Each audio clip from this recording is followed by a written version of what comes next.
ನಿಮಗೆಲ್ಲರಿಗೂ ತಿಳಿದಿದೆಯಲ್ಲ, 15 ಡಿಸೆಂಬರ್ 2025 ಅಂದರೆ ಭಾರತೀಯ ಸೇನೆಯ ವಿಜಯ್ ದಿವಸ್ ಸಂದರ್ಭದಲ್ಲಿ ಒಂದು ಅದ್ಭುತ ದೃಶ್ಯ ಪ್ರಪಂಚದ ಎಲ್ಲಾ ಗಮನವನ್ನು ಆಕರ್ಷಿಸಿತು.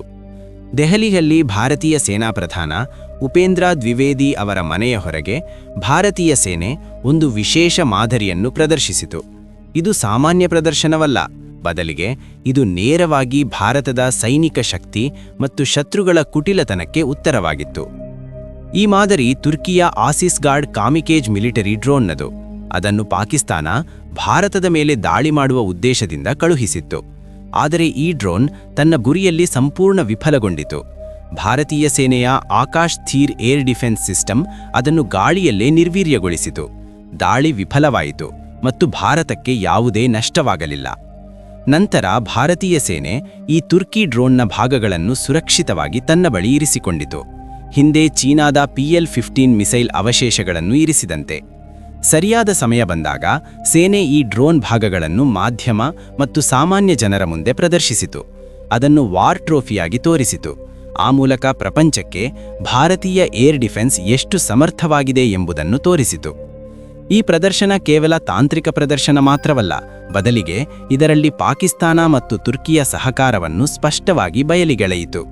ಸೇನೆಯ ಸಂದೇಶ ನೇರವಾಗಿ ಇದು: ಭಾರತದ ಮೇಲೆ ದಾಳಿ ಮಾಡುವ ಯಾವುದೇ ಪ್ರಯತ್ನಕ್ಕೆ ಫಲಿತಾಂಶ ಏನು? ಭಾರತೀಯ ರಕ್ಷಣಾ ವ್ಯವಸ್ಥೆ ಇಂತಹ ದಾಳಿಗಳನ್ನು ತಡೆಯಬಲ್ಲದು ಮತ್ತು ಸಾಕ್ಷ್ಯಗಳೊಂದಿಗೆ ಸತ್ಯವನ್ನು ಬಯಲಿಗೆಳೆಯಬಲ್ಲದು. ಈ ಸುದ್ದಿ ತುರ್ಕಿಗೆ ತಲುಪಿದಾಗ ಭಾರತೀಯ ಸೇನೆ ತುರ್ಕಿ ಕಾಮಿಕೇಜ್ ಡ್ರೋನ್ನನ್ನು ಜನರ ಮುಂದೆ ಪ್ರದರ್ಶಿಸಿದೆ ಎಂದು ತಿಳಿದು ಅಲ್ಲೊಂದು ಗೊಂದಲ ಆರಂಭವಾಯಿತು. ತುರ್ಕಿ ವಿದೇಶಾಂಗ ಸಚಿವಾಲಯದಿಂದ ಪ್ರತಿಕ್ರಿಯೆ ಬಂದಿತು ಮತ್ತು ವಿದೇಶಾಂಗ ಸಚಿವ ಹಕಾನ್ ಫಿದಾನ್ ಒಂದು ಹೇಳಿಕೆ ನೀಡಿದರು. ಅವರು ಹೇಳಿದರು, ಭಾರತ ತುರ್ಕಿಯನ್ನು ಅಪಖ್ಯಾತಿಗೊಳಿಸುವ ಪ್ರಯತ್ನ ಮಾಡಬಾರದು. ಹಕಾನ್ ಫಿದಾನ್ ಈ ಡ್ರೋನ್ಗಳನ್ನು ಪಾಕಿಸ್ತಾನಕ್ಕೆ ನೀಡಿದ್ದೇವೆ ಎಂದು ಸಹ ಸ್ವೀಕರಿಸಿದರು. ಆದರೆ ಅದೇ ಸಮಯದಲ್ಲಿ ಅವುಗಳನ್ನು ಉಗ್ರರೊಂದಿಗೆ ಹೋರಾಡಲು ನೀಡಿದ್ದೇವೆ, ಭಾರತಕ್ಕೆ ವಿರುದ್ಧವಾಗಿ ಬಳಸಲು ಅಲ್ಲ ಎಂದು ವಾದಿಸಿದರು.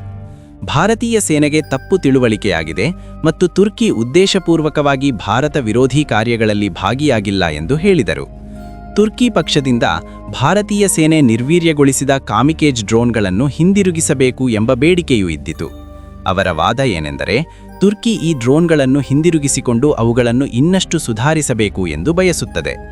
ಆದರೆ ಈ ಹೇಳಿಕೆಗಳ ನಂತರ ಪ್ರಶ್ನೆಗಳು ಇನ್ನಷ್ಟು ಆಳವಾದವು. ಇಲ್ಲಿ ಕಥೆ ಒಂದು ಹೊಸ ತಿರುವು ತೆಗೆದುಕೊಳ್ಳುತ್ತದೆ, ಏಕೆಂದರೆ ಭಾರತೀಯ ಸೇನೆಯ ಬಳಿ ಇರುವ ಸಾಕ್ಷ್ಯಗಳು ಮತ್ತು ತಾಂತ್ರಿಕ ಸಾಕ್ಷ್ಯಗಳು ತುರ್ಕಿಯ ಹಕ್ಕುಗಳಿಗೆ ಸಂಪೂರ್ಣ ವಿರೋಧಿ ಚಿತ್ರಣವನ್ನು ತೋರಿಸುತ್ತವೆ. ಮತ್ತು ಅದೇ ಕಾರಣದಿಂದ ಬರುವ ವಿಡಿಯೋಗಳಲ್ಲಿ ಈ ಒಟ್ಟು ಪ್ರಕರಣದ ಪದರಗಳು ಪದರವಾಗಿ ಸತ್ಯ ಬಯಲಾಗಲಿದೆ. ಸ್ನೇಹಿತರೆ, ತುಂಬ ದೊಡ್ಡ ಬೆಳವಣಿಗೆ, ಆದ್ದರಿಂದ ಈ ವಿಡಿಯೋದಲ್ಲಿ ಸಂಪೂರ್ಣವಾಗಿ ಅರ್ಥ ಮಾಡಿಕೊಳ್ಳೋಣ. ಆದರೆ ಅದಕ್ಕಿಂತ ಮೊದಲು ಈ ವಿಡಿಯೋಗೆ ಲೈಕ್ ಮಾಡಿ, ಚಾನೆಲ್ ಸಬ್ಸ್ಕ್ರೈಬ್ ಮಾಡಿ. ಈಗ ತುರ್ಕಿ ವಿದೇಶಾಂಗ ಸಚಿವಾಲಯದಿಂದ ಮುಂದಿಡಲಾದ ಆ ಹಕ್ಕುಗಳ ಸತ್ಯವನ್ನು ನೋಡೋಣ. ತುರ್ಕಿ ಹೀಗೆ ಹೇಳುತ್ತಿದೆ: ಈ ಡ್ರೋನ್ಗಳನ್ನು ಪಾಕಿಸ್ತಾನಕ್ಕೆ ಬಹಳ ಕಾಲದ ಹಿಂದೆಯೇ ನೀಡಿದ್ದೇವೆ ಮತ್ತು ಅವುಗಳ ಬಳಕೆ ಕೇವಲ ಉಗ್ರರ ವಿರುದ್ಧ ಮಾತ್ರ. ಆದರೆ ಭಾರತೀಯ ಸೇನೆಯ ಬಳಿ ಇರುವ ಇನ್ಪುಟ್ಗಳು ಮತ್ತು ತಾಂತ್ರಿಕ ಸಾಕ್ಷ್ಯಗಳು ಈ ಕಥೆಯನ್ನು ಸಂಪೂರ್ಣ ಸುಳ್ಳು ಎಂದು ಸಾಬೀತುಪಡಿಸುತ್ತವೆ. ಭಾರತೀಯ ಸೇನೆಯ ಪ್ರಕಾರ ಈ ಕಾಮಿಕೇಜ್ ಡ್ರೋನ್ಗಳು ಯಾವುದೇ ಹಳೆಯ ಸ್ಟಾಕ್ ಭಾಗವಲ್ಲ. ಇವು ಭಾರತ-ಪಾಕಿಸ್ತಾನ ನಡುವೆ ಸೈನಿಕ ಉದ್ವಿಗ್ನತೆಯ ಸಮಯದಲ್ಲಿ ತುರ್ತು ಖರೀದಿಯಡಿಯಲ್ಲಿ ಪಾಕಿಸ್ತಾನಕ್ಕೆ ಬಂದವು. ಈ ಡೆಲಿವರಿ ಸಾಮಾನ್ಯ ಕಾರ್ಗೋ ಫ್ಲೈಟ್ ಮೂಲಕವಲ್ಲ, ಬದಲಿಗೆ C-1030 ಹರ್ಕ್ಯುಲೆಸ್ನಂತಹ ಸೈನಿಕ ವಿಮಾನದ ಮೂಲಕ ಮಾಡಲಾಗಿತ್ತು. ಇದರ ನೇರ ಅರ್ಥ ಏನೆಂದರೆ, ಈ ಸಪ್ಲೈ ಸಂಪೂರ್ಣ ಯೋಜನೆಯೊಂದಿಗೆ ಮಾಡಲಾಗಿತ್ತು. ಕೇವಲ ಡ್ರೋನ್ಗಳು ಮಾತ್ರವಲ್ಲ, ಅವುಗಳಲ್ಲಿ ಬಳಸುವ ಸ್ಫೋಟಕಗಳು ಅದೇ ಸಮಯದಲ್ಲಿ ಪಾಕಿಸ್ತಾನಕ್ಕೆ ಸರಬರಾಜು ಮಾಡಲ್ಪಟ್ಟವು. ಸೇನೆಯ ಪ್ರಕಾರ ಈ ಡ್ರೋನ್ಗಳನ್ನು ಈ ರೀತಿ ವಿನ್ಯಾಸಗೊಳಿಸಲಾಗಿದೆ: ಗೃಹ ಪ್ರದೇಶಗಳಿಗೆ ಪ್ರವೇಶಿಸಿ ಹೆಚ್ಚು ನಷ್ಟ ಉಂಟು ಮಾಡುವಂತೆ. ಅಂದರೆ ತುರ್ಕಿ ಇವು ಭಾರತಕ್ಕೆ ವಿರುದ್ಧವಾಗಿ ಬಳಸಲ್ಪಡುವುದಿಲ್ಲ ಎಂದು ಹೇಳುವುದು ಸಂಪೂರ್ಣ ಖಾಲಿಯಾಗಿ ಸಾಬೀತಾಗುತ್ತದೆ. ಈ ಡ್ರೋನ್ಗಳ ಉದ್ದೇಶ ಉಗ್ರವಾದಕ್ಕೆ ವಿರುದ್ಧ ಹೋರಾಡುವುದೇ ಆದರೆ ಅವುಗಳನ್ನು ಭಾರತ ಗಡಿಗಳೊಳಗೆ ಏಕೆ ಕಳುಹಿಸಿದರು? ಮತ್ತು ಅದು ಒಂದೇ ಬಾರಿಗೆ ಅನೇಕ ಡ್ರೋನ್ಗಳನ್ನು ಕಳುಹಿಸಿ? ಇದೇ ಪ್ರಶ್ನೆ ತುರ್ಕಿಯ ಹೇಳಿಕೆಯನ್ನು ಆರೋಪಗಳ ಮುಂದೆ ನಿಲ್ಲಿಸುತ್ತದೆ. ಭಾರತೀಯ ಏರ್ ಡಿಫೆನ್ಸ್ ಸಿಸ್ಟಮ್ ಈ ಡ್ರೋನ್ಗಳನ್ನು ಹೇಗೆ ಟ್ರ್ಯಾಕ್ ಮಾಡಿ ಗಾಳಿಯಲ್ಲೇ ನಾಶ ಮಾಡಿತು ಎಂಬುದು ತಾಂತ್ರಿಕವಾಗಿ ರೆಕಾರ್ಡ್ ಆಗಿದೆ. ಆಕಾಶ್ ತೀರ್ ಏರ್ ಡಿಫೆನ್ಸ್ ಸಿಸ್ಟಮ್ ಈ ಡ್ರೋನ್ಗಳ ಕಡಿಮೆ ಎತ್ತರದಲ್ಲಿ ಹಾರುವ ಯುಕ್ತಿಯನ್ನು ಸಹ ಪ್ರಭಾವರಹಿತಗೊಳಿಸಿತು. ರೇಡಾರ್ ನೆಟ್ವರ್ಕ್ ಮತ್ತು ರಿಯಲ್ ಟೈಮ್ ಡೇಟಾ ಶೇರಿಂಗ್ ಕಾರಣದಿಂದ ಒಂದು ಡ್ರೋನ್ ಕೂಡ ತನ್ನ ಗುರಿಗೆ ತಲುಪಲಿಲ್ಲ. ಇದು ಅದೇ ಸಿಸ್ಟಮ್ ಹಿಂದೆಯೂ ಅನೇಕ ಬಾರಿ ಶತ್ರು ತಂತ್ರಜ್ಞಾನವನ್ನು ವಿಫಲಗೊಳಿಸಿದೆ. ಈಗ ಭಾರತೀಯ ಸೇನೆ ಈ ಸಾಕ್ಷ್ಯಗಳನ್ನು ಜನರ ಮುಂದೆ ಬಯಲಿಗೆಳೆಯುತ್ತಿರುವುದರಿಂದ ತುರ್ಕಿ ವಿದೇಶಾಂಗ ಸಚಿವಾಲಯ ಭಯಗೊಂಡಂತೆ ಕಾಣುತ್ತಿದೆ. ಅದೇ ಕಾರಣದಿಂದ ಈಗ ಭಾಷೆ ಬದಲಾಗಿದೆ ಮತ್ತು ಮೊದಲು ಖಂಡನೆ, ನಂತರ ಸ್ಪಷ್ಟೀಕರಣ ಮತ್ತು ಈಗ ಡ್ರೋನ್ಗಳು ಹಿಂದಿರುಗಿಬೇಕು ಎಂಬ ಮಾತು. ನಿಜವಾಗಿ ಈ ಒತ್ತಡಕ್ಕೆ ಕಾರಣ ತುರ್ಕಿಯ ಆಯುಧಗಳ ವಿಶ್ವಾಸಾರ್ಹತೆಯ ಮೇಲೆ ಪ್ರಶ್ನೆಗಳು ಎದ್ದಿವೆ. ತುರ್ಕಿಗೆ ಇದು ಕೇವಲ ರಾಜತಾಂತ್ರಿಕ ಸಮಸ್ಯೆ ಅಲ್ಲ, ಬದಲಿಗೆ ದೊಡ್ಡ ರಕ್ಷಣಾ ರಫ್ತು ಧಕ್ಕೆಯೂ ಆಗಿದೆ. ಏಕೆಂದರೆ ಅದನ್ನು ತನ್ನ ಶಕ್ತಿಯಾಗಿ ಹೇಳಿ ಪ್ರಪಂಚಕ್ಕೆ ಮಾರುತ್ತಿರುವ ಡ್ರೋನ್ಗಳು ಭಾರತೀಯ ಸಿಸ್ಟಮ್ ಮುಂದೆ ಸಂಪೂರ್ಣ ವಿಫಲವಾದವು ಮತ್ತು ಈ ಸತ್ಯ ಈಗ ನಿಧಾನವಾಗಿ ಪ್ರಪಂಚದ ಮುಂದೆ ಬರುತ್ತಿದೆ. ಈಗ ಈ ಒಟ್ಟು ಘಟನೆಯನ್ನು ಸ್ವಲ್ಪ ವಿಶಾಲ ದೃಷ್ಟಿಯಿಂದ ಅರ್ಥ ಮಾಡಿಕೊಳ್ಳುವುದು ಅಗತ್ಯ. ತುರ್ಕಿಯ ಆತಂಕ ಕೇವಲ ಅದರ ಡ್ರೋನ್ಗಳು ಭಾರತೀಯ ಸೇನೆಯಿಂದ ಕೆಡವಲ್ಪಟ್ಟವು ಎಂಬ ಕಾರಣಕ್ಕೆ ಮಾತ್ರವಲ್ಲ. ನಿಜವಾದ ಸಮಸ್ಯೆ ಏನೆಂದರೆ ಈ ಪ್ರಕರಣ ಅಂತಾರಾಷ್ಟ್ರೀಯ ವೇದಿಕೆಯಲ್ಲಿ ತುರ್ಕಿಯ ಪಾತ್ರವನ್ನು ಆರೋಪಗಳ ಮುಂದೆ ನಿಲ್ಲಿಸುತ್ತಿದೆ. ಒಂದು ಕಡೆ ತುರ್ಕಿ ಶಾಂತಿ ಮತ್ತು ಸಮತೋಲನದ ಬಗ್ಗೆ ಮಾತನಾಡುತ್ತದೆ ಮತ್ತು ಮತ್ತೊಂದು ಕಡೆ ಭಾರತಕ್ಕೆ ವಿರುದ್ಧವಾಗಿ ಬಳಸಬಹುದಾದ ಆಯುಧಗಳನ್ನು ಪಾಕಿಸ್ತಾನಕ್ಕೆ ನೀಡುತ್ತದೆ. ಹಕನ್ ಫಿದಾನ್ ಅವರ ಹೆಸರು ಭಾರತೀಯ ರಾಜತಾಂತ್ರಿಕತೆಯಲ್ಲಿ ಹೊಸದಲ್ಲ. ಇದೇ ನಾಯಕ ಸಿಂಧೂ ಜಲಸಂಧಿಯ ವಿಷಯದಲ್ಲಿ OIC ವೇದಿಕೆಯಿಂದ ಪಾಕಿಸ್ತಾನಕ್ಕೆ ಬಹಿರಂಗ ಬೆಂಬಲ ನೀಡಿದ್ದರು.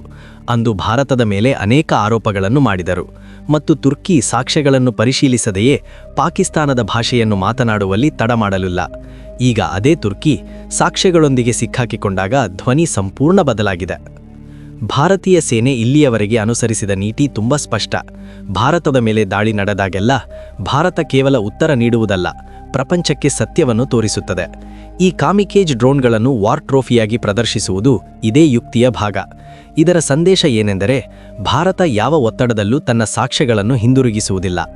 ತುರ್ಕಿಯ ಈ ಬೇಡಿಕೆ ಡ್ರೋನ್ಗಳನ್ನು ಹಿಂದಿರುಗಿಬೇಕು ಎಂಬುದು ತನ್ನಂತಾನೇ ಅನೇಕ ಪ್ರಶ್ನೆಗಳನ್ನು ಎಬ್ಬಿಸುತ್ತದೆ.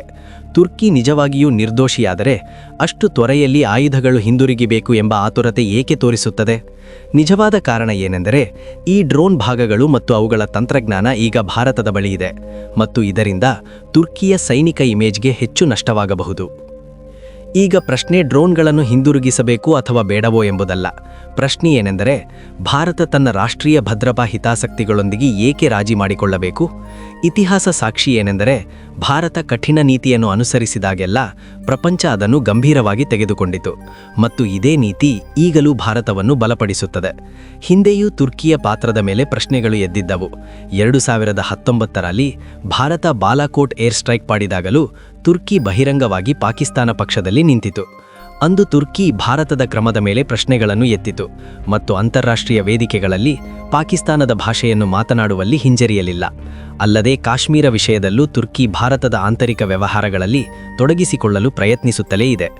ಇತಿಹಾಸ ಹೀಗೆ ಸಹ ಹೇಳುತ್ತದೆ, ತುರ್ಕಿ ಮತ್ತು ಪಾಕಿಸ್ತಾನ ನಡುವಿನ ಸೈನಿಕ ಸಹಕಾರ ಏನು ಹೊಸದಲ್ಲ. ಹಿಂದಿನ ಅನೇಕ ವರ್ಷಗಳಲ್ಲಿ ತುರ್ಕಿ ಪಾಕಿಸ್ತಾನಕ್ಕೆ ಡ್ರೋನ್ ತಂತ್ರಜ್ಞಾನ, ತರಬೇತಿ ಮತ್ತು ಆಯುಧ ಸರಬರಾಜಿನಲ್ಲಿ ಸಹಾಯ ಮಾಡಿದೆ. ಪಾಕಿಸ್ತಾನದ ಅನೇಕ ಸೈನಿಕ ಪರೇಡ್ಗಳಲ್ಲಿ ತುರ್ಕಿ ಆಯುಧಗಳು ಪ್ರದರ್ಶಿತವಾಗಿವೆ.